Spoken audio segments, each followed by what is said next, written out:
8장 여기 보면은 이제 교회가 이제 핍박받는 게 나오죠. 8장 지난주까지 스데반이 이제 돌에 맞아 죽고 8절 1절에 보니까 사울이 그가 죽임 당함을 마땅히 여겼다. 이제 그날에 이제 스데반이 죽은 날 시작해서 꼭 그날에 성경 말했다고 써요. 그냥 바로 1월 1일 뭐 이런 뜻은 아니에요. 그날이라는 것은 그때쯤 이렇게 성경은 그렇게 히브리 사람들은 날짜에는 별로 없습니다. 그래서 그날 그러면 우리 생각에는 그날 이게 아니고 그때부터 시작해서 이제 스데반의 죽음이 기폭제가 되어져서 교회에 큰 이제 박해가 시작됐다 그런 얘기죠. 그래서 예루살렘에 있는 교회는 그때 예루살렘에 하나밖에 없었던 거예요. 물론 이제 이방인들이 와서 흩어져 돌아갔는데 뭐 그때 교회가 있었는지 잘 모르겠어요. 그러나 교회란 이름을 가진 곳은 단 하나 예루살렘에 있는 교회. 그런데 이제 교회가 어떤 일이 있었냐면 잘 되다 보니까 그러잖아요. 지금 수천 명이 세례받고 칭송이 자자하고 날마다 막 기적이 일어나고 그러니까 사람들이 막 부러워하고 또 막 하나님께서 구원만 숫자 늘어나고 그러니까 요새 말로 교회가 막 부흥되고 막 정말 신기하죠. 여러분 처음 은혜 받을 때 막 너무 즐거웠잖아요. 그렇잖아요. 막 하루 종일 교회만 와서 하루도 그냥 살고 싶고 뭐하고 그런 경험 있죠. 그냥 시간 가는 줄 몰라요. 뭐 우리가 오후에 늦게 끝난다고 요즘은 뭐 일찍 끝나네 늦게 끝나네 입이 불어서 그러지만 옛날 기억납니까? 우리 몇 시에 끝났어요? 처음 시작할 때 오후 7시 8시에 끝났어요. 그때까지 기도하고 또 막 그때는 조금 이상한 짓도 많이 했지만 어쨌든 시간 가는 줄 뭐 그러고 또 여러분 막 힘들다고 그랬어요? 하나도 없잖아요. 나도 그랬고 그때 그랬고 그때는 정말 막 사도행전에 가짜는 가짜라고 내가 생각이 들지만 어쨌든 그런 형태가 아니었을까. 그러니까 매일 모여서 기도하고 매일 모여서 찬송 예배드리고 전도 나가고 그냥 아주 영적 흥분 상태. 그래서 모여서 식사하자고 떡을 떼고 집에 안 가려고 그냥 아침을 어떤 그 부흥운동 일어나면 미국이나 요즘 어디도 보면 부흥운동 일어나면 그 특집이 뭐냐면 계속해서 24선 교회에서 예배드리고 모이고 집에 가서 잠만 자고 또 오지 말라고 교회 와. 막 그 성리 역사 막 일어나고 그러면요 그 장소를 못 떠나고 사람들 그런 때는 뭐예요? 24시간. 나도 미국에 몇 번 그런 데 가봤는데요. 미국 사람도 집에 안 가요. 가자도 쪽잠 자고 와서 새벽부터 와서 막 찬송 예배드리고 기도 직장도 막 휴가 내가 안 가고 정상이라고 말하는 건 아니지만은 그런 현상이 아마 초대교인들에게 있었던 것 같아요. 그런데 이제 중요한 건 뭐냐면 잘 생각해 보세요. 이들이 이제 그렇게 모여서 예루살렘이 너무나도 좋고 하니까 어떤 일이 일어났겠어요? 우리 예수님께서 마지막 하늘에 오르가면서 어떤 부탁했죠? 어떤 명령 내리셨죠? 유대와 사마리아와 예루살렘과 유대와 사마리아와 땅끝까지 내 복음이 증인되라 전도라고 그랬는데 문제는 뭐냐면 이 사람 전도하러 안 나가요. 예루살렘 밖을 지금 떠나지 않잖아요. 유대로 나가는데 안 나가요. 사마리아 가는데 안 가요. 왜? 지금 여기가 너무 좋은 거예요. 기적이 일어나고 역사 일어나고 그냥 여기가 천국 먹고 마시고 막 어떤 사람 집을 팔고 돈을 팔고 밭을 팔아서 막 교회에 갖다 놓으면 그것으로 가난한 자 나눠주고 매일 잔치고 매일 기쁘고 매일 성령 좀 매일 성령 기름을 써 그러고 그러니까 문제는 뭐냐면 이 사람들이 안 나가죠.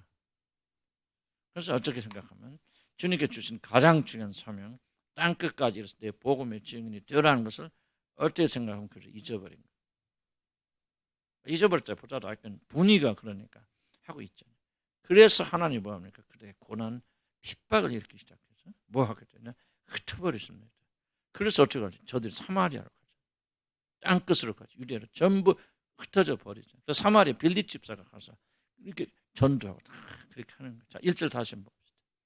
그날에 이제 스데반이 죽었죠. 그날부터 예루살렘에 있는 교회에 큰 박해가 있어 사도 외에는 사도들 외에는 다 유대와 사마리아 모든 땅으로 다 흩어져 버리는데 왜 흩어져 버리는가? 나는 하나님께서 이들이 지상 명령을 순종하지 않으니까 순종하지 않기 때문에 때가 이제 무르익어서 이제 나가게 될 때가 되니까 하나님께서 고난을 통해서 그들이 흩어버렸습니다.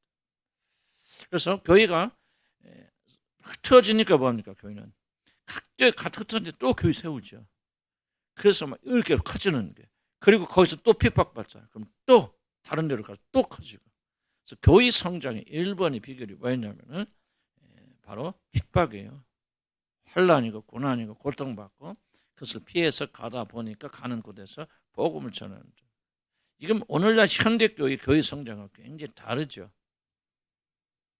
이게 바로 이제 왜 현대교회가 요즘은 이렇게 약해지고 있고 일부러는 성장하게 되어지는데 영적으로는 그렇게 죽어가는 거예요. 초대교회는 핍박과 함께 성장했다는 거죠. 근데 현대교회 문제는 뭐냐? 핍박이 사라져버렸다. 그래서 뭐 있잖아, 기복주의 신앙을 이상한 거 하고 막 신비주의 하고 막 그러니까 사람들이 이상해서 몰려오는데 이 교회 성장 요소가 빠져있기 때문에 오늘날 교회들이 많이 지금 부패하고 있는 거예요. 그래서 하나님께서는 그를 미워서가 아니라 그들의 핍박을 통해서 흩으셔서 그래서 교회가 성장. 개인도 마찬가지입니다. 교회는 교회 성장할 때 꼭 교회는 외적 성장만 말하는 게 정말 특히 질적 성장을 하게 될 때 교회는 반드시 어려움을 통해서 성장하게 되었습니다. 그게 시험이 있고 시련이 있고 그렇게 되어지면 어떤 현상이 일어나면 조금 가짜들은 떨어져요. 교회가 시험이 어려우면 나오다가 안 나옵니다. 조금 어려워. 교회 가니까 좀 어렵다, 힘들다. 교회 가니까 좀 이것저것 하라고 하고 귀찮아. 그리고 또 교회 가니까 너무 힘들고 또 뭔가 빼앗기고 핍박받기 시작하면 교인들은 줄은 이게 뭐냐? 어떤 사람 주냐면 가짜들 줍지 진짜들 안 줍니다. 아무리 어려도 기차 안 줘. 난 모르겠어. 우리 교회는 지금까지 단 한 명도 코로나 때문에 줄은 사람 없는데 이것도 한자 하나님께서 2단계, 3단계 원래 뭐 어떻게 할지 난 거기까지 잘 모르겠어요. 떨어졌으면 있겠죠.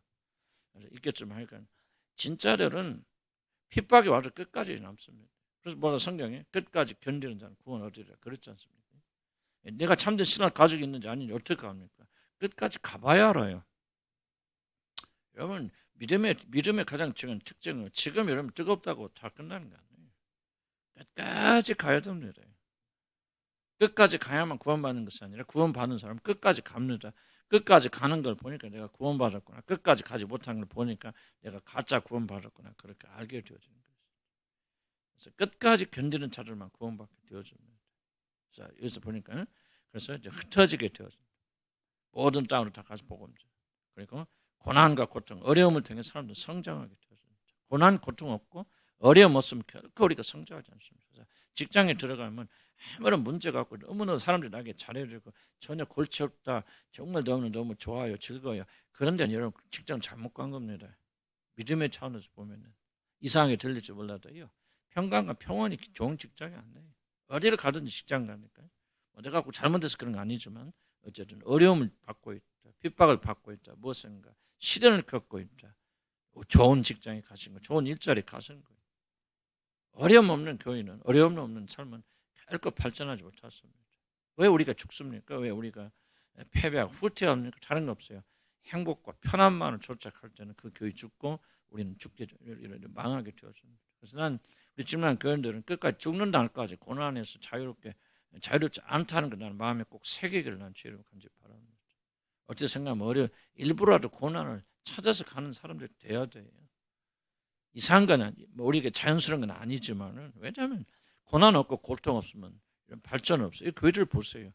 고통이 없을 때, 핍박이 없을 때 교회는 발전 못하죠. 핍박이 있으니까 흩어지고 성장하고 또 거기서 가짜들은 또 떨어지고. 자 보세요. 예수님도 요한복음에 예수님께서 성찬예식 할 때 너희가 내 살을 먹고 내 피를 먹으시라. 어려운 얘기하니까요. 예수님 그렇게 따라든 제자들 거의 대부분 다 가버리잖아요.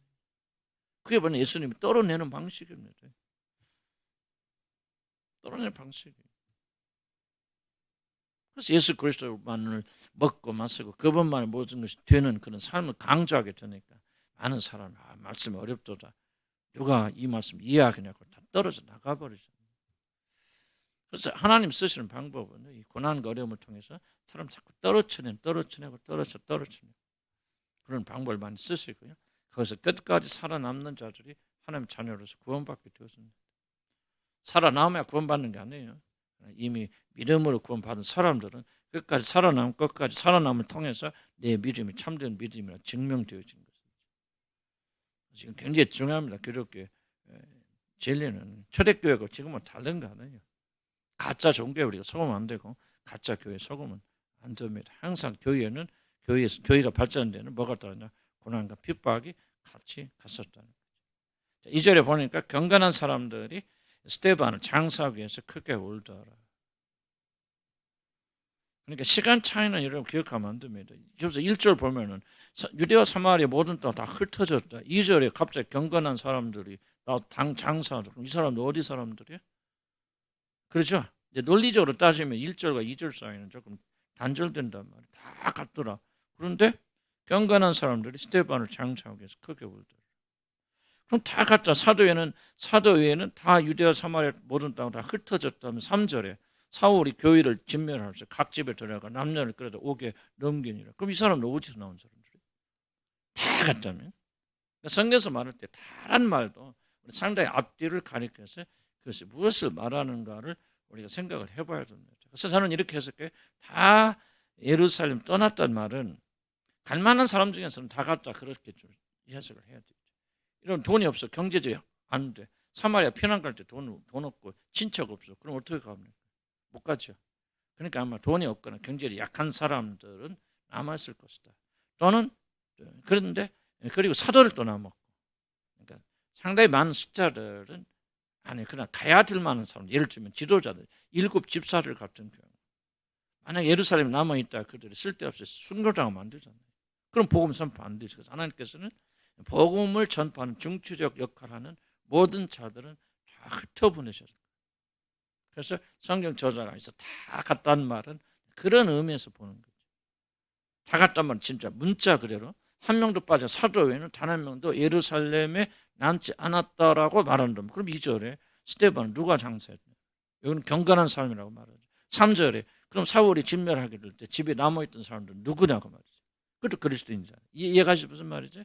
그래서 우리가 이게 성경 자세히 읽다 보면 이거 앞뒤 안 맞는 말인데 그렇게 생각도 드는데 그렇게 너무 신경 쓸 필요 없다. 왜냐하면 우리가 다 따질 필요 없어요. 왜? 성경은 다 그런 의미를 가지고 있으니까. 목사들은 히브리 사람들 이런 식으로 다라고 말했을 때 다 그렇다고. 우리 뭡니까? 우리도 나야 외국 사람들 기절 초풍하는 게 뭡니까? 예를 들자면 우리나라 말에 나의 아내를 소개할 때 나의 아내요 그렇게 말합니까? 우리 아내요 그럽니까? 우리 아내라고 그러잖아요. 그럼 서양 사람들이 기절 초풍하는 거예요. 아니 그러면 당신 위에 또 다른 남편이 있단 말이에요. 우리란 말은 복수 아니야. 우리들의 아내. 그럼 이게 무슨 일부 다부 일처제란 말이에요. 기절 초풍하죠. 그러나 우리나라 말 습관이죠. 그런 것좀 성경에도 그런 그 습관 그렇게 기록된 거니까 성경 보면서 여러분들 이해가 안 된다 그러면 그냥 너무 신경 쓰지 마세요. 이 사람들은 다 이해 되는 말이 틀린 말이 아니에요. 그래서 다 같단 말은 가야 될 사람들은 다 같단 말이다 이렇게 생각하시면 되죠. 그래서 경건한 사람들이 믿음의 사람들이 스데반을 장사하고 그를 위해서 크게 울게 되어졌다. 3절 보니까 사울이 교회를 진멸. 이 사울은 누구? 바울이죠. 바울이 회심하기 전에 교회를 잔멸. 이 잔멸이라는 건 남아 있는 사람들을 온전히 멸하는 자입니다. 하나도 씻어넘기지 않는 거예요. 그러니까 사울이 벌써 사도 바울이 예수를 믿기 이전에 얼만큼 그런 교회를 핍박했습니까? 그냥 죽인 게 아니에요. 잔멸이라는 말씀에는 하나도 남김없이 다 죽인 거예요. 물론 자기에게 죽일 권한이 없으니까 가져다 옥에 가져서 재판받아서 죽게 그렇게 만드는 거예요. 그래서 사도 바울이 자기를 뭐라고 이렇게 설명합니까? 자기가 교회를 진멸했던 그런 걸 말하죠. 그래서 고린도후서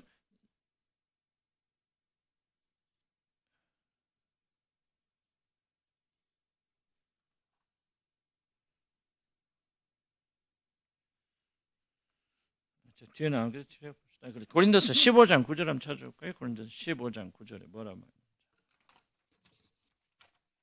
사도 바울이 이때를 희생하면서 뭐라고 말합니까? 고린도전서 15장 9절. 고린도전서 한번 찾아볼까요? 찾았어요? 한번 읽어볼까요? 시작.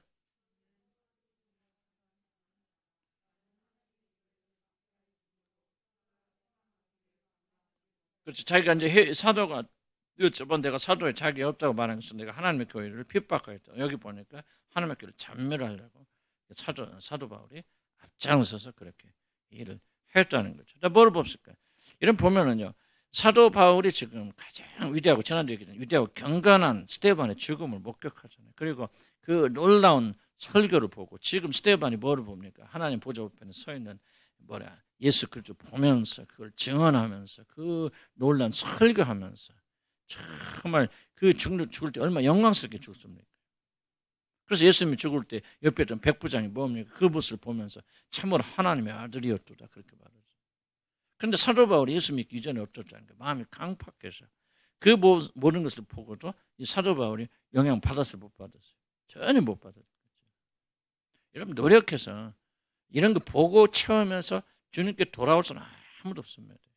많은 분들이 생각하기를 예수 뭐 기적을 체험하고 뭐하고 그러면 사람들이 변화받아서 예수 믿을 것 같다. 우리가 사랑을 베풀고 뭐 전혀 그렇지 않습니다. 저도 교회 하면서 계속해서 저도 헷갈리진 않지만 그런 체험을 또 체험한 구원하면 정말 간을 빼어주어도 사람 구원 안 된다. 정말 간을 빼어주어도요 사람 안 변합니다. 사도 바울 보세요. 누가 어찌 저도 사도 바울 같은 인격이라면 그런 열심을 가진 자라면요 지금 눈앞에서 그런 역사 일어나고 스테반이 그런 경건한 죽음을 죽는 것을 보았다면은 그건 조금이라도 변화되어서 좀 이런 자리에서 빠져나왔을 거예요. 그런데 그 죽음을 보고도 뭐합니까? 더 악해져서 교회를 전멸하잖아요. 그런데 이런 사도 바울이 변화된 거 보면 바로 다메섹 도상에서 초자연적으로 그리스도의 만남이 있었기 때문에 그런 거예요. 사람이 변화되고 구원받는 것은요 울어도 안 되고 애써도 안 되고 애간자 나도 뭐 그런 적 많이 있고 뭐 여러분 좀 사랑받고 뭐 하고 그럼 주님께 돌아올까 뭐할까 관심도 갖고 뭐 하지만요 사실 정답은 제가 알아요. 아무도 사랑 베풀 조금 도움은 될 수 있겠죠. 사랑 베풀고 뭐 이렇게 해주고 올려주고 막 인격적으로 해주고 뭐 하고 그래서 그 사람도 예수 믿는 거 절대 아닙니다. 그 사람 여러분들이 거듭나려면요 하나님의 초자연 역사 이 완고하고 완악한 사도 바울이 죽이기 위해서 그리스도를 잡아 죽이기 위해서 다메섹 도상 가고 있을 때 빛 가운데 계신 그리스도께 그를 직접 맞닥뜨려서 그를 거꾸라뜨리지 않거든요. 그가 주님께 돌아오지 않습니다. 성령이 없어요. 아니 여러분이 뭘 기억해야 되냐면 적어도 여러분이 거듭나 사는 자녀 같은 사람들은요 여러분이 보지 못하고 느끼지 못했지만 여러분은 사도 바울이 경험했던 똑같은 거를 여러분의 영이 체험했기 때문에 여러분이 돌아오는 이걸 잘 기억하셔야 됩니다. 내가 예수를 믿게 되었다고 하는 것은요 엄청난 사건입니다. 여러분이 알지 못하는 정말 표현할 수 없는 놀라운 일 중에 일이 일어난 겁니다. 하면 너무나 놀라운 일이기 때문에 여러분이 보지 못하고 깨닫지 못하지만 영적 세계에서는 초자연적인 역사. 자 보세요. 사도 바울이 그 놀라운 것을 보고도 변하지 않을 정도 그렇게 완고하고 완악한 그런 영혼과 마음을 가지고 있던 저와 여러분이 어떻게 예수를 영접하게 되었습니까? 사도 바울은 직접 눈이 열려서 그리스도를 보았지만 사도로 부름받게 했어요. 그럼 우리도 그렇게 똑같은 일이 일어나지 않았더라면 저와 여러분 중에서 한 명도 그리스도를 알 수 있는 사람은 없습니다. 그래서 여러분이 구원받았다면 하나님 자녀가 되었다면요 믿거나 말거나 여러분 안에는 엄청난 초자연적이고 전 우주보다 더 큰 놀라운 역사 이미 일어난 겁니다. 그래서 성경 바울의 기도 중에 하나가 뭡니까? 우리 마음의 눈을 열어서 뭐를 보고 하나님의 능력에 그 시험 보게 하시고 왜 그 능력이 바로 똑같은 능력이 죽은 예수를 이렇게 세우실 걸 하나님의 보좌 우편에 앉히시고 그 능력이 너희 안에 역사하셔서 죽은 너희를 살리신 너희. 하면 그 너무 신비해서 하나님 우리가 볼 수 없는 거죠. 사도 바울은 완전히 사도 바울로서 사도로서 쓰임받기 위해서 하나님 그리스도의 모습을 직접 그는 목격하죠. 우리는 사도로 쓰임받지 않으니까 안 되는 거죠. 이걸 자꾸 믿음은 들으면서 나옵니다. 정말 여러분은 엄청난 선물을 받은 거고 여러분의 말로 다 표현할 수 없는 엄청난 그런 기적과 여러분 이보다 더 큰 기적을 체험할 수 없는 거예요. 이것을 우리가 구원받은 우리들이 점점 깊이 깨달아 가야 돼요. 저와 여러분요 하나님께 원망 불평할 거 없어요. 엄청난 사랑을 받은 사람, 구원받은 사람들은요 온 우주보다 더 큰 선물을 이미 받은 것이고 그리고 이런 초자연적 기적이 여러분에서 일어나는 그래서 여러분 어떤 기적보다도 사람이 구원받는 기적이 큽니다. 죽은 자가 다시 살아나는 나사로가 죽은 자 다시 살아나는 기적은 아무것도 아닙니다. 그건 기적이라 보기도 어려운 거예요. 참된 기적은 죽은 여러분이 그리스도 예수와 함께 다시 살리심을 받죠. 그 놀라운 역사 일어났기 때문에 저와 여러분이 사울보다 더 착한 사람 같습니까? 아니죠. 완고하고 죽었던 우리들이 예수와 함께 다시 살리심을 받아서 예수를 나의 구주로 받아들이게 되어진 것이지, 우리의 노력으로 우리가 무엇을 봤기 때문에 그런 거 아니에요. 그래서 우리가 정말 믿음으로 주님께서 깨닫게 해주셔서 여러분요, 정말 형용할 수 없는 놀라운 기적을 받았고요, 놀라운 선물을 받았어요. 그래서 이것을 여러분 마음으로 깨달으면요, 감사할 것밖에 하나님 감격스럽게 살아갈 수밖에 없죠. 그 놀라운 일이 나에게 일어났죠. 다만 우리는 그것을 보지 못하는 거, 무엇을 봐서 믿음으로 보지, 믿음의 눈으로 보면서. 사도 바울의 그런 일이 일어났다면 우리에게도 일어났을 것이다. 이렇게 완고하고 완악한 사도 바울이 변화되어서 사도가 되어진 것처럼 우리같이 온지 죽었던 우리가 살아나고 완고했던 우리들이 예수 그리스도를 나의 구주로 받아들여서 이렇게 그분과 함께 동행하고 있다는 것은 똑같은 일이 나한테 일어났다는 거구나 하는 것을 뭐예요? 믿음으로 받아들이는 거예요. 믿음으로.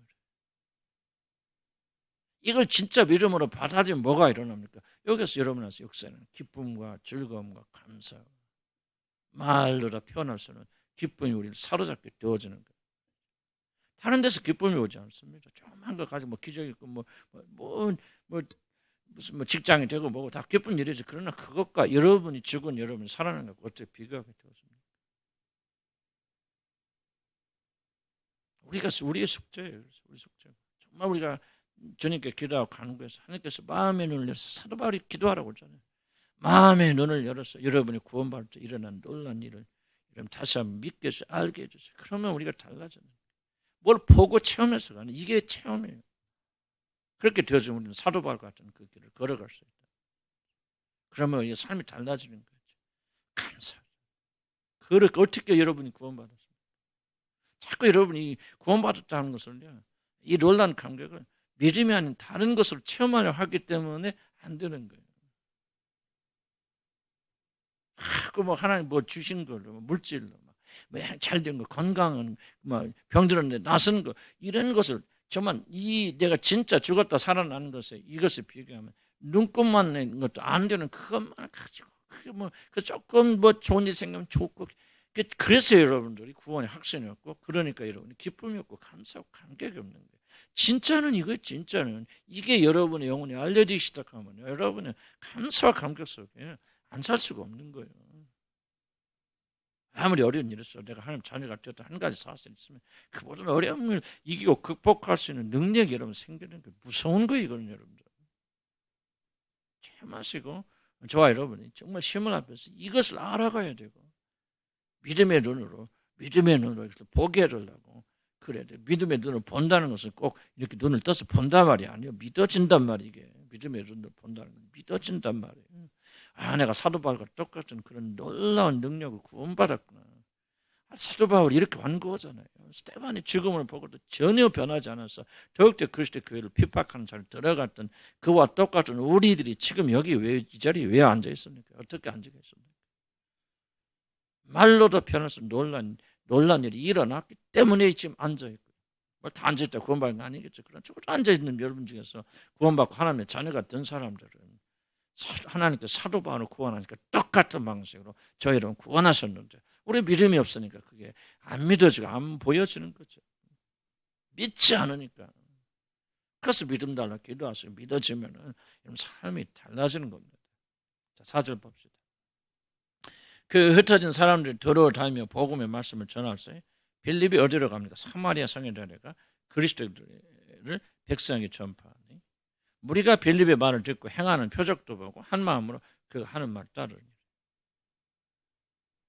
자, 그래서 이제 사도들에게 주었던 그런 그 능력이 어디로 옮겨갑니까? 이제 확장지로 나가면서 집사에게 옮겨가죠. 그러니까 집사들이 가졌던 것이 이제 기록이 안 됐지만 일반 성도들에게도 한 능력이 나타나죠. 그래서 이게 점점 이제 복음의 확장지에 나가면서 하나님 백성들에게 성령의 역사심이 나게 되어집니다. 자, 우리가 6절 보니까, 그러니까 빌립이라는 7 집사 중 하나가 사마리아 성이라니까 다른 집사들은 다른 성으로 갔겠죠. 그리스도를 백성에게 전파. 자, 그때 가서 뭐 합니까? 보죠.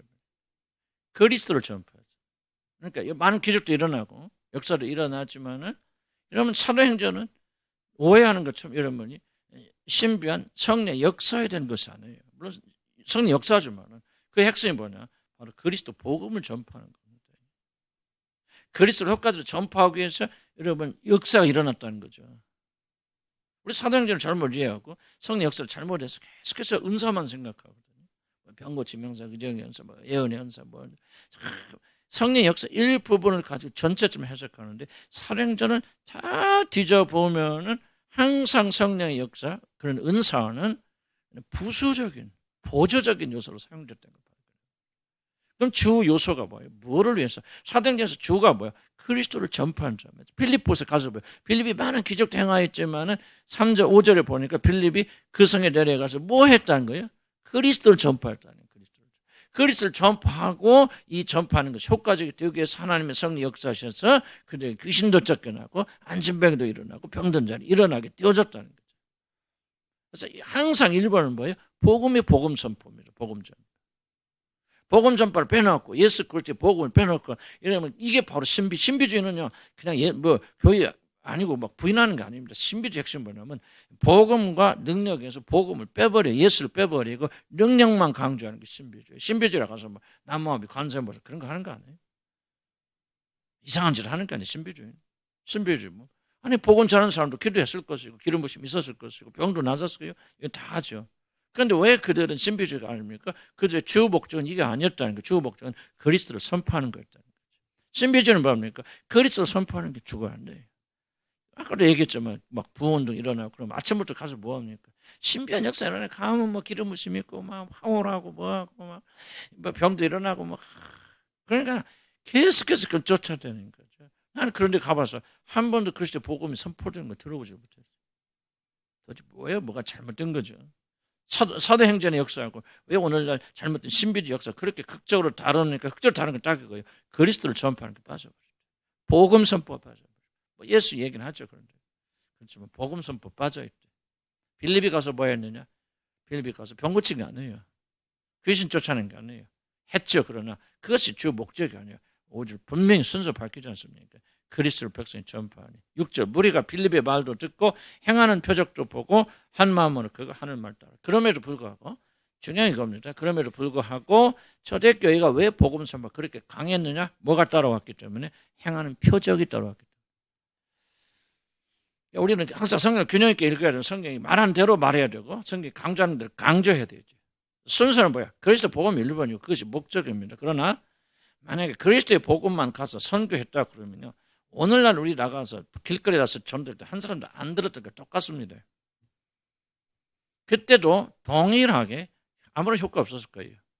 그때 많은 사람이 그리스도에 돌아왔던 이유는 뭐냐면은 그리스도가 바로 하나님의 아들이고 그분께서 통치하신다는 표적이 반드시 같이 드러났기 때문에. 뭐에서 표적? 이게 나오죠. 귀신 쫓겨나고 안진병 일어나고 규문자 듣게 되었고 병자들이 일어나고 귀신 쫓겨나고 초자연적인 역사가 일어났던 것이 동시에 일어났기 때문에 그리스도의 복음 선포가 막강하게 강력하게 일어났던 거예요. 그냥 보세요. 성령이 임하셔서 제자들이 복음을 배운 게 아닙니다. 하나님 나라에 대한 모든 것은요. 예수 그리스도가 그들의 3년 반 동안 가르치셨고 그 다음에 40일 동안 뭐야? 사도행전 보면 40일 동안 그들과 거하시면서 하나님의 나라 일에 대해서 가르치시더라고요. 그래서 하나님 나라 일, 즉 복음에 대한 모든 준비는 여기 예수 그리스도가 승천하시기 전에 완전히 끝납니다. 그런데 왜 예수님께서 그들에게 전도를 가지 말고 약속된 성령이 임할 때까지 기다리라고 말했습니다. 아무리 너희들이 나가서 복음을 전파해도 뭐가 없으면 성령의 초자인 역사, 표적의 역사가 일어나지 아니하면 너희는 복음 전파는 아무런 심했고 효과 없다는 것을 주님이 아셨기 때문에 그 능력으로 성령 능력이 덧입혀질 때까지 기다리라고 말하는 거예요. 그래서 사도행전의 역사는 뭐예요? 그리스도의 복음을 전파하는 게 1번이지만 그것과 항상 같이 동행했다는 거죠. 뭐가? 표적의 역사. 사도 바울이 설교할 때마다 내가 너에게 복음을 전하지 말로만 이런 것이 아니요 성령의 역사하시는 성령이 나타났습니다. 그리고 자신의 그 말씀의 행함이 바로 너희 가운데 있습니다. 항상 성령의 역사를 강조해요. 오늘 많은 분들이 보수주의적고 복음을 살아가신 분들이 성령의 표적을 부인합니다. 진리만 전하면 되고 진리를 우리가 깨닫게 하심으로 인해서 깨닫게 함으로 인해서 우리가 그걸 성령께서 깨닫게 준 일을 하시는 것이지 그 일을 하지 않는다 하시는데 그건 나는 그때 성격을 거꾸로 완전히 뒤집어 놓는 거 부인하는 걸 생각이 되어집니다. 뭐 그때 그 시대는 그렇게 하고 이 시대는 달리하면 어떻게 우리 그걸 믿나? 잘못됐다 생각해. 오늘 우리의 복음이 우리의 전도가 힘이 있으려면 반드시 뭐가 표적이 나야 돼. 표적은 죽은 자 일어나 뭐하고 뭐 여러 개 있겠지만 꼭 21세기에 그런 것이 안 일어난다 할지라도 뭔가 정말 저 사람들이 믿는 믿음이 진짜였구나 역사 일어나야 돼. 기적이 일어나야 돼. 병 고침이 일어나야 돼. 문제가 해결돼야 돼. 난 그래서 우리가 금요일마다 기도 좀 해놓고 기도하자는 거예요. 아픈 것도 있어 기도하고 귀신도 쫓아내고 뭐 그러자. 이런 역사 일어나야만이 뭐야? 이 복음이 강력하게 이걸 부인하면 안 돼요. 그렇다고 해서 이것을 복음보다 앞세워서 매일 이게 역사라고 그렇게 생각하면 안 돼. 항상 조화와 균형을 맞춰 나가야 되는데 성경은 무엇을 일부러 놓느냐? 성령의 은사를 표적을 일부러 놓지 않는다는 거죠. 그리스도의 말씀, 그리스도의 복음을 선포하기인데 이 복음을 올바로 효과적으로 선포하기 위해서 뭐가 필요하다는 거죠? 성령의 은사, 표적이 필요하다. 그러나 성령의 은사, 표적이 일어나지 않으면 복음 전포는 뭐야? 굉장히 무기력해집니다. 21세기에 왜 이렇게 복음 역사가 무기력합니까? 현대인들은 더 이상 표적을 믿지 않는다고 생각합니다. 복음주의자들조차도 이 표적은 1세기에 끝났다. 지금은 성령께서 우리 역사를 베풀지 아니한다. 그렇게 말하고 강조하고 있기 때문에 복음 역사 같이 죽어버립니다. 나는 우리 교회는 우리가 나가서 전도를 하건 뭘 그럼 난 모르겠어. 그런 어쨌든 우리는 적어도 우리 교회 안에서라도 이 표적을 부인해서는 안 됩니다. 믿으셔야 돼요. 귀신이 쫓겨나고 오늘 나오잖아요. 귀신이 쫓겨나고 21세기는 귀신이 없고 1세기는 귀신이 있고 그렇습니다. 1세기는 병자를 하나님 능력으로 놨지만 21세기는 병원이 있으니까 안 됩니까? 무슨 말을 그렇게 하고 있습니까? 병원이 많아서 지금 코로나 이 모양 이 꼴입니까? 하루에도 수십만 명이 죽어갑니까? 병원들이 이렇게 의학이 발달해서 아니요. 지금도 우리는 표적이 필요하고 기적이 필요하고 역사가 필요합니다. 그러나 다만 목적은 뭐예요? 복음을 위해서 이것이 필요한 것이죠. 복음과 이것이 분리되는 순간 신비주의 빠지게 되어집니다. 은사운동 하신 분들 대부분 복음 제쳐버려요. 이 현상만 쫓아갑니다. 다음 주에 우리 시몬에 대한 이야기, 마술적인 시몬이 계속해서 은사만 쫓아다니는 사람 이야기가 다음에 등장하는데 똑같아요. 우리 한국교회 성령원들 거의 대부분 시몬같이 은사만 쫓고 기재 어쩌고 나타나는 것만 쫓아다닙니다. 근데 복음이 없으니까 다 그들이 하나님과 아무 상관이 없고 그리스도 아무 상관이 없는 거 구원의 역사 일어나지 않는 거 그건 이방 종교고요. 그건 불교하고 아무런 다를 것이 없는 거예요. 복음이 없기 때문에 내가 신사적 운동을 괜히 비난하는 거 아니에요. 신사적 운동이 복음이 충만하면 비난할 게 뭐가 있습니까? 왜 신사적 운동을 제가 비난하는 줄 아십니까? 복음 없어요. 들어보세요. 예수 그리스도 없어요. 죄에 대해서 없어요. 그리고 그냥 기도하면 뭐가 보인다, 들린다, 만진다, 올라갔다, 내려왔다. 참 신비주의입니다. 우리는 두 가지를 경고해야 돼요. 표적 없는 복음과 복음 없는 표적은 똑같고 아무것도 안 돼요. 물론 차라리 표적이 없고 복음만 있는 것은 그게 차라리 낫긴 하지만 우리는 좀 그 두 가지를 같이 좀 추구를 해야 된다 저는 그렇게 생각합니다. 그다음에 6절 다시 한번 보면은 그렇게 행하는 표적도 보고 한 마음으로 그가 하는 말을 따른다. 이 표적이 같이 일어났기 때문에 한 사람들이 한 마음으로 그가 하는 뭐를 따르더라? 다시 한번 보세요. 하는 말을 따르. 다시 한번 중요합니다. 이 말이 뭐예요? 그리스도를 전파하는 말이에요. 항상 뭘 하든지 초대교회는 뭐를 따라갔죠? 그리스도를 쫓죠. 그리스도를 선포하고 그분의 말. 빌립이 말을 따르니라. 빌립이 표적을 따르나 은사를 따르나 그렇지 않았잖아요. 말을 따르니라. 7절에 봅시다. 7절 8절까지만 합니다. 많은 사람에게 붙었던 더러운 귀신이 그에게 소리 지르고 나갔다. 귀신 이야기 나옵니다. 그리고 많은 중풍병자 못 걷는 사람이 나옵니다. 많은 사람에게 붙었습니다. 귀신들 뭐라고 말해? 붙었다고 말하죠.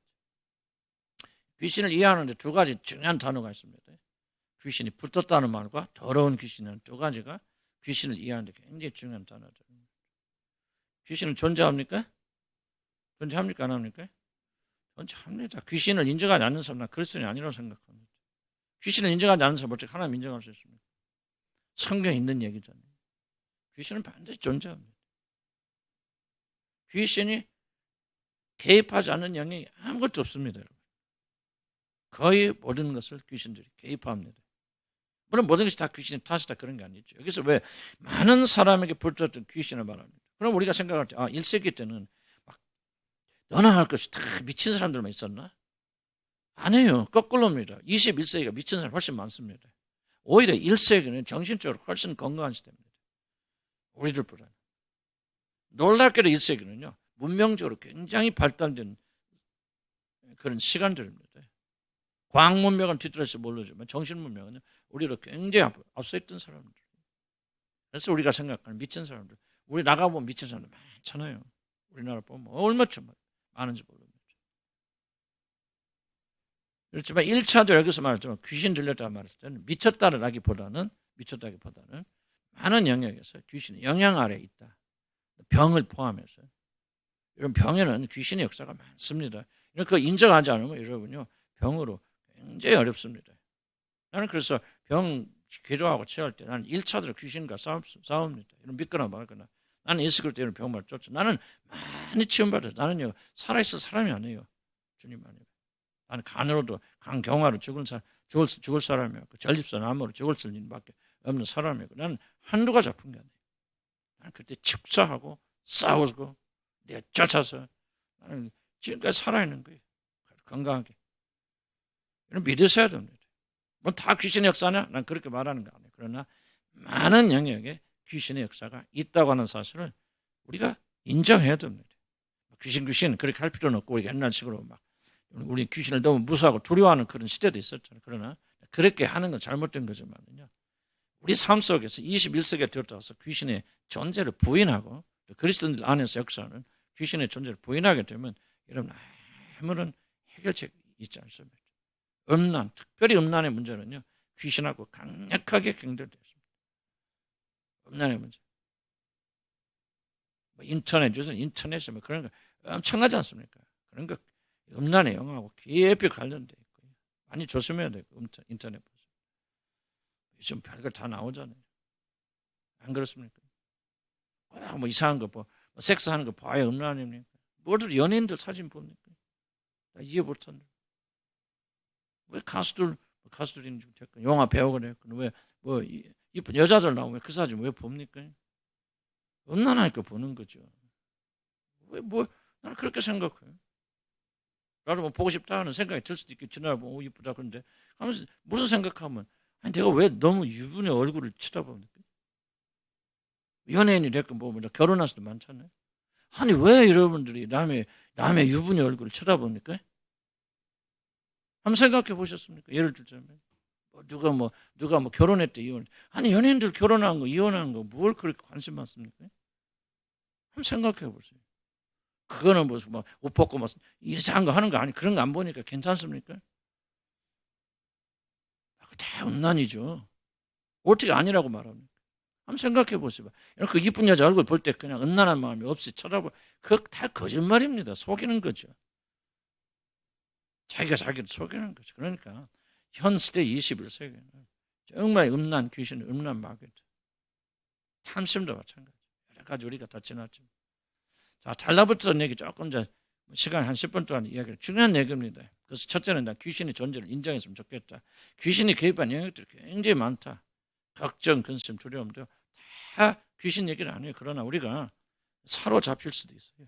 영향받을 수 있고 그리고 귀신이 달라붙을 수 있고 특히 나는 이제 21세기에는 음란이 가장 중요한 것 중 하나가 그런 거다. 여자분들은 조금 다를 수 있겠지만 나는요 어떤 경우에도 여기 적어도 금요일날 나오시는 그리스도인들이 무슨 연예인들 사진을 본다 뭐 한다. 난 그거는 가수들을 쳐다본다. 그거는 난 불가능하다고 생각합니다. 근데 이런 한 지나가다 보니까 보니까 이렇게 지나가는 눈으로 이렇게 볼 수는 있겠죠. 그러나 이런 데 주목해서 그걸 본다. 난 그건 있을 수 없다 생각. 그건 있을 수 없다 생각. 다른 영역도 그럴 수 있겠죠. 하여튼 조심해야 되는데 조심하지 않을 때 어떻게 되어지는지 적어도 귀신들이 뭐 한다고 붙죠? 달라붙는다. 그런 얘기하죠. 그래서 오늘 좀 마지막으로 이 부분만 잠깐 하고 마치도록 하겠습니다.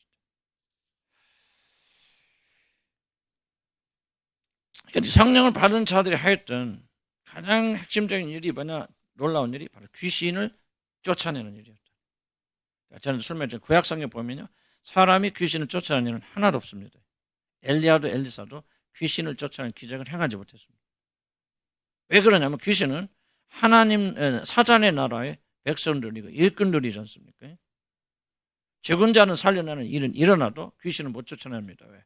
하나님의 나라, 하나님의 통치가 임하기 전까지는 귀신들은 쫓아가지 않아요. 그것이 하나님과 사단이 맺은 언약입니다. 그러나 예수 그리스도가 이 땅에 오심으로 인해서 어떤 일이 일어납니까? 바로 사단이 번개처럼 떨어져 내리죠. 하늘의 보좌에서 떨어져 내립니다. 그래서 사단의 나라는 무너지고 예수 그리스도의 나라가 이제 시작이 되어지죠. 그래서 이제 하나님이 통치하십니다. 사단이 통치는 끝나가고 예수님이 통치하시고 예수님 왕이 되는 그 나라 시작이 되어졌다는 것을 알리던 신호탄이 뭐냐면은 바로 귀신들이 쫓겨가는 겁니다. 그래서 성경이 뭐라 합니까? 내가 하나님의 손을 의지해서 귀신을 쫓아내는 것이라면은 하나님의 나라가 이미 너희 가운데 임하였느라 그러죠. 왜 구약시대는 귀신을 못 쫓아납니까? 그렇게 능력 많은 죄 종들이 하나님 나라가 아직 임하지 않았겠죠. 예수 그리스도 오지 않았기 때문에. 예수 그리스도 임하신과 더불어서 하나님의 나라가 예수님과 함께 임하죠. 조금 어려운 얘기지만은 하나님이 예수님을 통해서 통치하십니다. 지금까지 하나님께 죄 지은 세상 사람 등 돌렸어요. 그러나 이제부터 예수님을 통해서 이제 다시 등을 돌리시면서 개입하기 시작한다. 구원하기 시작한다. 통치하기 시작한다. 하나님이 다스리십니다.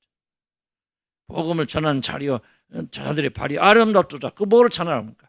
너희 하나님이 통치하신다.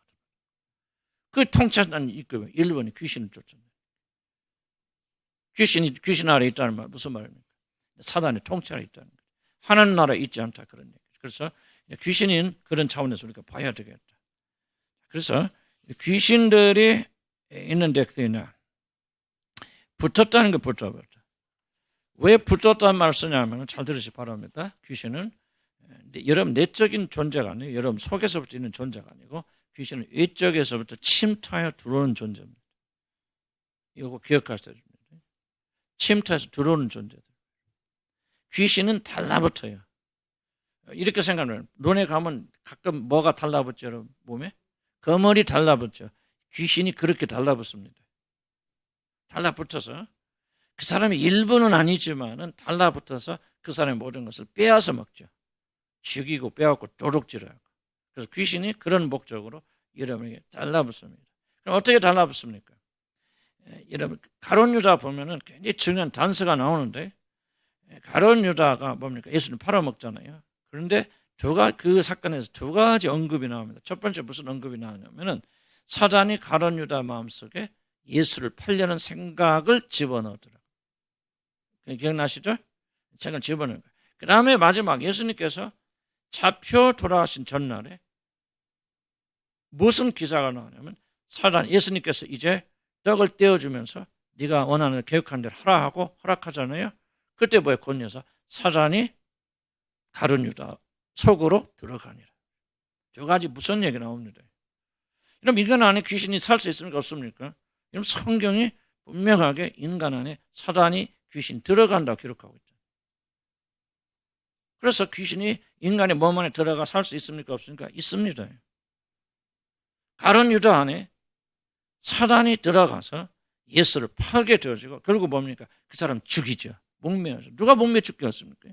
자기 양심 때문에 그런 것 같지만 실제로는 그 속에 들어간 사단이 그걸 죽인 거예요. 뭐 사단이 쏙 들어갔다라고 표현이 좀 그렇긴 하지만 두 가지. 그래서 첫 번째 그러기 전에 뭐가 이렇습니까? 뭐를 집어넣었더라? 생각이 집어넣었죠. 생각을 집어넣는데 가룟 유다가 그 생각을 뿌리치지 못하고 그 생각을 받아들여서 그 생각이 그 안에서 자라기 시작하면 이제 뭐가요? 그 다음 단계는 귀신이 달라붙게 되죠. 그래서 많은 그리스도인들이 어떻게 그런 좀 뒤에 얘기고 많은 사람들이 모든 사람 안에 귀신이 들어가는 게 아니에요. 귀신이 들어가는 사람은 이와 같은 과정을 통해서 귀신이 그 사람이 달라붙는 겁니다. 그럼 어떻게 달라붙습니까? 여러 가지 방법이 있겠죠. 술을 해야 할 수 있는 방법이 있겠죠. 죽은 어머니를 잊지 못한다.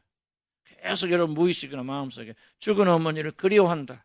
죽은 남편을 그리워한다. 그럼 뭐 하게 됩니까? 생각이죠. 자, 가룟 유다 뭐야? 사단이 뭐를 집어넣더라? 생각을 집어넣더라. 그런데 그 생각이 떠나 안 떠나? 안 떠나니까 그 다음 단계는 사단이 들어가잖아요. 그러니까 여러분들이 우리 혼의 묶임에서 많이 배웠지만은 죽은 사람을 그리워한다. 죽은 사람은 내보내지 못하고 있다. 미워하거나 마사가 됐거나 여러분이 죽은 사람을 아직도 마음에 품고 있다. 그럼 여러분의 귀신이 달라붙을 수 있는 큰 가능성이 있는 겁니다. 음란한 짓을 계속한다. 많이 한다. 그럼 귀신이요. 음란한 짓을 통해서 처음에는 모르겠지만 밖에서 영향을 주지만 이런 계속해서 음란한 생각을 한다. 음란한 짓을 하고 음란한 것을 보고 있다. 몰래. 그럼 뭐합니까? 그 음란한 귀신이 여러분께 달라붙습니다. 그리스도에게 달라붙을 수 있으니까 나는 그거는 내가 대답을 할 수가 없어요. 하지만은 그리스도인이라면 그 정도는 안 하겠죠. 한두 번 할 수 있고 넘어질 수 있지만 회개하고 씻어내지. 예수님 믿는 사람들이 그거 안 하겠죠. 계속 엉뚱한 상상하고 있다. 자, 버텨봐요. 가룟유다에게 예수를 팔 뭐를 집어넣었더라? 생각을 집어넣었더라. 그러니까 그 생각을 안 떨쳐내니까 그 다음 단계 뭐야? 사단이 들어가더라. 그래서 여러 가지 경로를 통해서 여러분이 귀신들이 달라붙을 수 있는 것을 제공합니다. 제공해요. 그리스도인들에게 들어갈 수 있습니까? 없습니까? 나는 개인적으로 들어갈 수 있다고 믿어요. 그러나 그걸 일반화시키라고 하고 싶지는 않고 그것이 뭐 무슨 진리처럼 그렇게 말하고 싶지 않아요. 그래서 여러분이 안 믿어도 상관없고 나는 개인적으로 극한 경우 가룟유다처럼 그렇게 그 생각을 떨쳐내지 않고 그것을 계속 가지고 있다면 여러분 지식 속에서 그리스도인들이 음란한 짓을 한다면 음란한 생각을 품고 있다면 나는 음란한 귀신이 반드시 이런 들어붙을 수 있다고 합니다. 그래서 우리가 생각의 단계 속에서 낙심절망 계속 해보시기 바랍니다. 낙심절망 그리스도인이 할 수 있습니까? 할 수 있습니다. 그러나 낙심절망 그리스도인들이 믿음으로 그것을 쫓아내면 괜찮은데 그것을 쫓아내지 않고 계속 낭망 절망 상태에 있다 하면 귀신이 달라붙을 수 있습니다. 우울도 마찬가지입니다. 우울도. 제가 심리학할 때 심리학하면서 내가 또 우울에 대해서 좀 조심할 부분을 이야기 심리학적으로 접근했죠. 그러나 믿음의 차원에서 보면요, 우울도 여러분이 지속적으로 하락하게 되면은 이런 우울한 귀신들이 달라붙을 수 있습니다. 좀 그리스도인들은 어려울 수 있겠지만 나는 충분히 그럴 수 있다고 생각해요. 그래서 우리는 죄라고 불리는 것들을 악착같이 우리 회개하면서 제거하면서 나가야 돼요. 그런 부정적인 생각들, 언어나 행동이나 이런 것들을 우리가 내어 쫓지 않으면은 성경이 말하잖아요. 달라붙은 귀신들, 이 귀신들이 달라붙을 수도 있다만 거머리처럼. 그래서 뭐 거머리처럼 붙어서 뭡니까? 여러분 빼앗고 죽이고 멸망시키고 여러분이 가지고 있는 답을 빼먹고 산다. 이제 그 좀 경험적인 사람, 뭐 김현웅 목사나 이렇게 무당했던 사람들은 조금만 나는 그러면 참잘 필요는 있어요. 그러나 뭐 다 받아들일 수는 없겠지만 그분은 이렇게 강력히 주장을 하더라고요. 귀신들이 어디서 우리들 장기에 산다는 거예요. 그래서 어떤 귀신은 간에 달라붙어서 결국 뭐냐, 그 간을 약화시켜서 간병이 걸리게 합니다.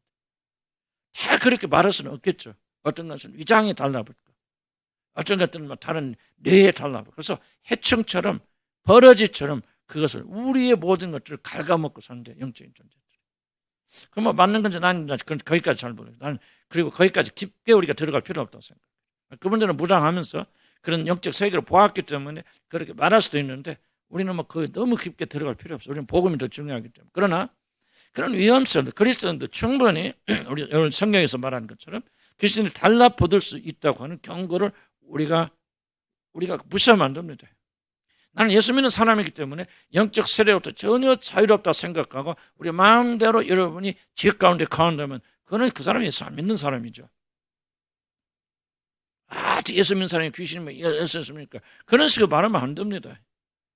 그럼 우리 경고는 받아야 돼요. 경고는 받아서 우리가 죄 가운데 가면 귀신들이 죄를 통해서 어렵고 음란한 마음이 들고 뭐가 들고 나도 그럴 때 있고 내가 그래서 그런 거 아니에요. 어떤 음란한 기운이 몰려오게 되면요, 나는 대단한 깨달음을 몸 딱 느낍니다. 그러면 단호하게 예수였으면 좋죠. 이 더럽고 작은 음란한 귀신들 어디 달라붙으려면 주위에서 그렇지 이러면 명언이 떠나가죠. 혹시라도 내가 문을 열어줬다면 얘기하고 그렇게 돼. 또 다른 영역, 뭐 다른 영역 그렇게 해서 귀신이 들어올 수 있느냐 없느냐 막 그런 가지고 이런 이론 세우게 싸우지 마세요. 실제로 싸우시기 바랍니다. 그렇지 않으면 어느 시간에 얘는 크게 낭패당할 것입니다. 아무리 해도 안 될 것입니다. 귀신이 달라붙으면 그렇게 쉽게 여러분이 해결할 수 있는 거 아니에요. 그래서 우리 그리스도인들은, 거듭난 하나님의 백성들은 이럴 수도 있다고 하는 가능성을 여러분 받아들이면서 깨어 있어야 돼요. 그래서 가룟 유다를 기억하시기 바랍니다. 가룟 유다 물론 거듭난 건 아니죠. 그러나 가룟 유다가 먼저 사단이 생각을 집어넣고 그 생각을 쫓아내지 못하니까 이제 사단이 직접 들어가면서 그에게 달라붙어서 결국 그걸 죽여버린 듯이 우리들에게 그런 일이 일어나지 말라고 우리가 어떻게 장담할 수 있느냐. 그래서 우리는 달라붙은 귀신들은 얼마든지 달라붙을 수 있다. 귀신 무서워할 필요 없어요. 그러나 그런 가능성 뭐예요? 죄짓지 말자는 거죠. 죄 안에 가지 말자. 음란한 짓 하지 말고, 음란한 생각 하지 말고, 음란한 거 보지 말고. 여러분 그런 분 없으리라 믿습니다. 시기, 질투, 불평 막 하지 말고, 입으로 막 그냥 정죄하지 말고, 특별히 우울에 낭망 절망에 내어지지 말자. 우울할 수 있습니다. 낭망 절망을 할 수 있어요. 그러나 우리가 얼른 다시 한번 주님 안에서 기름 부으심을 통해서 다시 한번 주님께 올려드리고 이겨내고 힘을 내자. 아멘. 그러면은 마귀는, 귀신은 여러분에게 달라붙을 수가 없습니다. 그럼 어떻게 달라붙은 귀신을 쫓아냅니까? 난 첫 번째, 그것만 끝납시다. 어떻게 했습니까? 첫째, 달라붙은 귀신을 쫓아낼 수 있는 방법은 첫째, 성령 받아야 됩니다. 성령 받는다는 말은 무슨 말입니까? 그 사람이 거듭난 사람들이 회심하죠. 예수 그리스도 알아가고 자기 죄를 깨닫게 되고 어느 시점에 가서 예수 그리스도만이 나의 구주심을 믿게 되어집니다. 거듭난 사람이 다 회심하는 거예요. 회심 다 할 수 있겠죠. 그러나 거듭난 것이 구원의 끝이 아니에요. 거듭난 구원이 시작입니다. 거듭나니까 그때 새 사람이 되니까 내가 죄인이구나, 천국이 있구나, 지옥이 있구나, 그리스도가 계시고 예수 그리스도의 죽으심만이 나를 구원할 수 있는 거구나. 그때 비로소 믿어지는 겁니다. 그거 믿어진다고 해서 여러분 다 구원받은 거 아니에요. 그렇게 믿어진 사람이 이제 뭐합니까? 회심의 단계 속으로 들어가죠. 그가 짧을 수도 있고 길 수도 있지만 그 사람이 이제 예수 그리스도 알아가고, 그리고 정말 그렇구나, 내가 살 수 있는 것은 오직 예수 그리스도 한 번밖에 없구나. 그래서 여러분 뭐 하게 됩니까? 마지막 결단하게 되죠. 이제 이때 나는 더 이상 나를 위해 살지 않겠습니다. 지금까지 살았던 모든 사람이 나는 정말 돌아섭니다. 돌아서기 전에 뭐가 있었냐? 거듭나게 있었고, 그리고 뭐가 옳고 그런 먼저 깨달아야 그다음 돌아서죠. 아무것도 모르는 사람이 어떻게 돌아섭니까? 이해 가시죠? 그래서 거듭나야 회심하는 거예요. 회심하여서 주님을 향해 보니까 내가 죄인이구나, 이들은 죽겠구나, 내가 어떤 노력을 하여도 나는 건져받을 수 없겠구나, 예수 그리스도만이 나의 구주시구나 하는 깨닫게 되어지니까 어느 시점에 가면 뭐예요? 그 사람이 그게 진짜 믿어지니까 입으로 고백하죠. 이제 나는 예수 그리스도만 나의 구주를 받아들입니다. 예수님이 나의 주님이시고 나의 모든 것 됐습니다. 내 생명을 주님께 드리고 헌신합니다. 이게 바로 세례 받는 거예요. 그 물세례는 아니더라도 이게 바로 세례 속에 들어가게 되어야 되는 거죠. 그래서 여러분이 진짜 거듭나고 세례를 받아서 이제 하나님의 여러분 의롭다고 하나님이 칭하여 주시면 그 다음에 그 뭐죠? 그 선물, 여러분에게 선물을 보내주신데 뭐를 보내주신다? 성령 선물을 보내주시죠. 나는 이렇게 생각합니다. 바로 이 성령이 여러분 안에 거하시는 순간이 여러분 안에 있던 거의 대부분의 귀신들은 다 쫓겨간다면서. 거듭나면 여러분 안에 있는 귀신들 다 쫓겨가거나 쫓겨갈 수 있는 발판이 마련되는 거예요. 그래서 여러분이 이 달라붙은 귀신으로부터 해방될 수 있는 거예요. 지금 여기 보세요. 여기 귀신 쫓아내는 분 전부 지금 사실 믿지 않는 사람들이죠. 믿지 않는데. 그런데 이제 우리하고는 조금 달라요. 그래서 여기 귀신하고는 조금 다른 차인데 우리는 조금 깊게 우리 차원에서 조금 보는 거죠. 여기서 말하는 귀신은 표적으로서 귀신 쫓아내는 거고, 나는 우리 좀 한 단계 더 들어와서 우리 믿는 자들에게 달라붙는 귀신에 대해서 이야기하는 거죠. 자, 차이 이해 갑니까? 차이 가죠. 나는 여러분 안에도 그런 귀신의 역사가 일어날 수 있는데 꼭 이걸 믿으셔야 돼요. 귀신 너무 무서워할 필요 없어요. 여러분들이 거듭나서 성령을 받으셨다면 여러분은 귀신 거의 대부분 쫓겨나고 귀신의 사단의 모든 세력과 압력으로부터 여러분 이미 자유해진 거예요. 믿으면 아멘 하시기 바랍니다. 나는 그렇게 믿어요. 난 전에는 그렇지 않다고 생각했는데, 그래서 축사도 많이 하고 다녔는데 이게 아니다. 거듭나지 않은 사람은 축사 아무리 해도 성공. 귀신 안 나갑니다. 절대로. 나가는 척하고 속아요. 나는 많이 속았어요. 거듭나지 않은 사람은 절대로 귀신 안 나갑니다. 합법적으로 그 자리에 차려요. 잠시 도망같이 연극도 하기도 하고 별조도 다 하지만은 거듭나지 않으면 귀신은 안 나갑니다. 미친 짓 안 해요. 귀신 들리는 사람들이. 귀신이라면 달라붙어 있는 사람들이 그 특정 영역에서 죄를 짓게 계속하면서 여러분 파괴시키죠. 그런데 성령을 받으면 거의 대부분의 귀신들은 쫓겨갑니다. 쫓겨간 증거가 뭐죠? 변화가 일어나기 시작합니다. 그렇게 음란했던 사람들이요, 더 이상 음란하지 않습니다. 시원해요. 성 중독에 빠졌던 사람들이요, 당장 일어나는 거 아니에요. 이렇게 곡선처럼 일어납니다. 그래서 하다가 조금 실수도 하고 실패도 하고 하는데요, 성령 받은 사람들 예의 없이 해방됩니다. 나는 수없이 처음 했어요. 분노도 해방됩니다. 성질은 남아있고 기질은 남아있어요. 그렇지만 분노를 통해서 막 폭파해서 사람 막 죽이듯이 그런 거 없어집니다. 그래서 나는 참된 해방은 어디서 오냐? 바로 여러분의 성령이 가서는 순간 이미 악한 영들은 떠나게 되어졌다. 그러나 어떤 특정한 영역에서는 성령을 받아도 나가지 않는 영역들이 있습니다. 집안 대대로 여러분들이 지속적으로 흘러내려오는 죄악들이나 아직도 여러분이 회개하지 아니하고 붙잡고 있는 영역들이 있다면 그 영역에서는 제 체험으로는 귀신들이 달라붙어 있을 수 있습니다. 예를 들면 아까 거듭나서 음란할 수 있는데 옛날같이 내가 나쁜 짓 안 하지만 그렇다고 해서 여러분 계속해서 무슨 이상한 거 본다 듣는다, 귀신은 안 나갑니다. 음란이요. 안 나가요. 거듭나서도. 왜? 계속 지를 짓고 있겠죠. 그쪽은 어두운 거예요.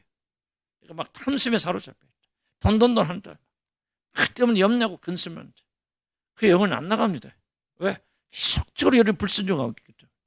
그 영에는 어둠을 쫙 깔아놓기 때문에 나는 생각해 거듭난 사람들도 귀신이 거기는 달라붙을 수 있다. 그러면 거듭난 사람이 온전히 귀신 쫓아내면 뭐 해야 되냐? 회개해야 된다. 회개하지 않으면, 회개가 뭡니까? 울고 불고하는 게 회개 아니에요. 회개는 돌아서는 거예요. 더 이상 안 하는 거예요. 물론 안 하기 위해서 눈물도 콧물도 흘릴 수도 있겠죠. 통해할 수도 있고, 이러면 깨달을 수도 있고, 눈물과 감정을 반드시 동반할 수도 있죠. 그렇지만 진짜 열매가 없다면, 돌아서지 않는다면 그 사람은 회개하지 않는 거예요. 회개는 뭐예요? 여러분, 행위예요.